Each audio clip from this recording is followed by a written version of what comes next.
আপনার আকীদা, আপনার মানহাজ যেন বিশুদ্ধ থাকে। আপনি আল্লাহ সুবহানাহু ওয়া তাআলার কাছে যখন চাইবেন তখন এভাবেই বলবেন যে সারা জীবন মৃত্যুর আগ পর্যন্ত যেন যে যে জিনিসগুলোর প্রতি আমাদের যেরকম বিশ্বাস থাকার প্রয়োজন,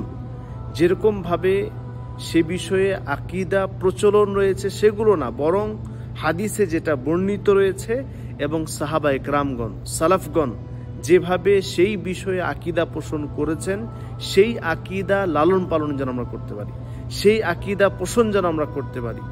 বিশুদ্ধ আকীদা যেন আমাদের থাকে। কারণ আকীদা যদি আপনার ফাসিদ হয়ে যায়, আপনি যদি কোনো বিশেষ আকীদার কারণে ইসলাম থেকে খারিজ হয়ে যান, আপনি হয়তো সে বিষয়টা সম্পর্কে হালকা পাতলা জানেন, বাস সে সম্পর্কে তেমন কিছু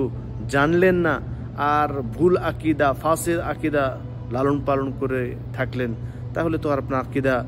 বিশুদ্ধ না হওয়ার কারণে ইবাদত কবুল হবে না। তাই আমাদের দ্বিতীয় জিনিস যেটা চাইবো সেটা হচ্ছে আকীদা, বিশুদ্ধ আকীদা যেন আমরা আল্লাহ তাআলার কাছে চেয়ে নিই, যে আল্লাহ তাআলা যেন আমরা সারা জীবন মৃত্যুর আগ পর্যন্ত সহি আকীদা নিয়ে দুনিয়াতে জীবনযাপন করতে পারি এবং বাহায়াত থাকতে পারি।